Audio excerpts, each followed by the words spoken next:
সম্প্রতি সংবাদ মাধ্যমে তৃণমূলের হাটে হাড়ি ভেঙে একের পর এক বিস্ফোরক মন্তব্য করেছিলেন কামারহাটির তৃণমূল বিধায়ক মদন মিত্র। তিনি দাবি করেছিলেন 10 লক্ষ টাকার বিনিময়ে তৃণমূলের জেলা কমিটিতে পদ পাওয়া যাচ্ছে।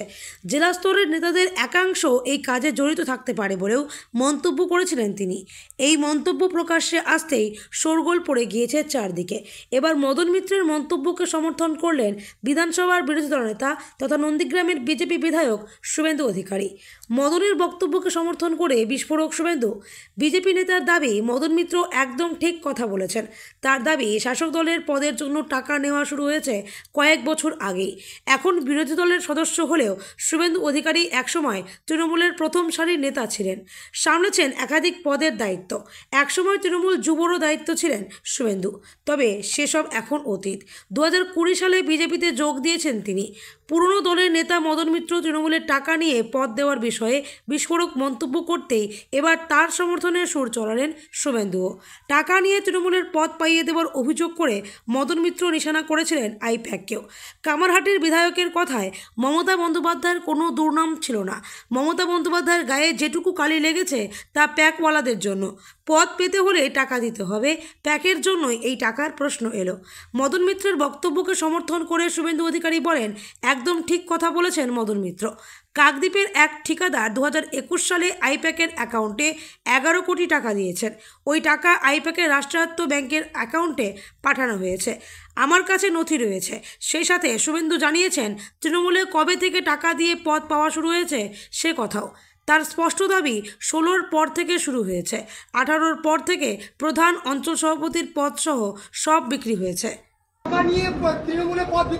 ঠিক কথা বলেছে। আমি ওই রকম সমস্ত মফরে যারা ভূষিত সেই নেতাদের সম্পর্কে বলি না, কিন্তু উনি যেটা বলেছেন এটা একদম সত্যি কথা।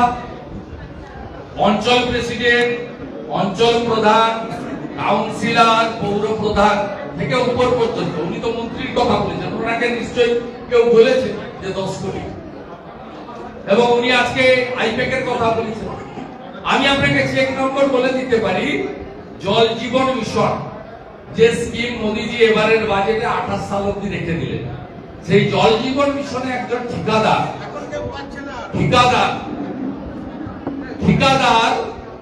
আইপ্যাকের অ্যাকাউন্টে কাকদ্বীপ স্টেট ব্যাংকে থেকে 11 কোটি টাকা দিয়েছে 21-এর ভোটে।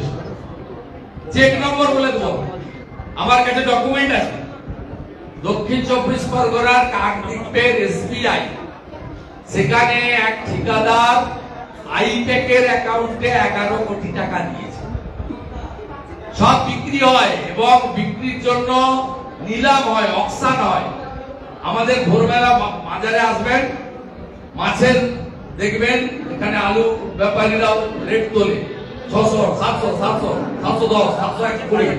এখানে তৃণমূলেও এইরকম আছে। পঞ্চায়েত প্রধান তার রেট এইটা আছে, ব্লক প্রেসিডেন্টের রেট এইটা আছে। এবং কাকদ্বীপের এক ঠিকাদার 2021 সালে আইপ্যাকের অ্যাকাউন্টে 11 কোটি টাকা দিয়েছেন। ওই টাকা আইপ্যাকের রাষ্ট্রায়ত্ত ব্যাংকের অ্যাকাউন্টে পাঠানো হয়েছে। আমার কাছে নথি রয়েছে। থেকে টাকা দিয়ে পদ পাওয়া শুরু হয়েছে সে কথাও তার স্পষ্ট দাবি। 16-র পর থেকে শুরু হয়েছে, 18 পর থেকে প্রধান অঞ্চল সভাপতির পদ সহ সব বিক্রি হয়েছে। 2011 সালে যুব তৃণমূলের সভাপতি ছিলেন শুভেন্দু। সেই সময় যুব তৃণমূলের গঠন নিয়ে বিধানসভায় বিরোধী দলনেতা এদিন বলেন, আমাকে তাড়িয়ে 11 সালে যুবা তৃণমূল হয়, তারাই এই টাকা সংগ্রহ করে। সব জেলায় 3-4 জন করে নাম রয়েছে যারা যুব তৃণমূলের, যেমন হুগলিতে শান্তনু কুন্তল ছিল। তৃণমূলের সর্বভারতীয় সাধারণ সম্পাদক অভিষেক বন্দ্যোপাধ্যায়কেও আক্রমণ শানান শুভেন্দু। অন্যদিকে তৃণমূল সম্পর্কে বিস্ফোরক মন্তব্য করে শোরগোল ফেলে দেওয়ার পর সোমবার রাতে তৃণমূলের রাজ্য সভাপতি সুব্রত বক্সিকে চিঠি দিয়ে মদন মিত্র জানিয়েছেন, সংবাদ মাধ্যমের একাংশ তার বক্তব্যকে বিকৃতভাবে প্রকাশ করা হয়েছে। তাকে ভুল না বোঝার জন্য দলের কাছে অনুরোধ জানিয়েছেন তিনি। 523 জনের চাকরির জন্য একজনের চাকরি হয়নি, সেই ফ্যামিলিগুলো আমাকে হারিয়ে দিয়েছে।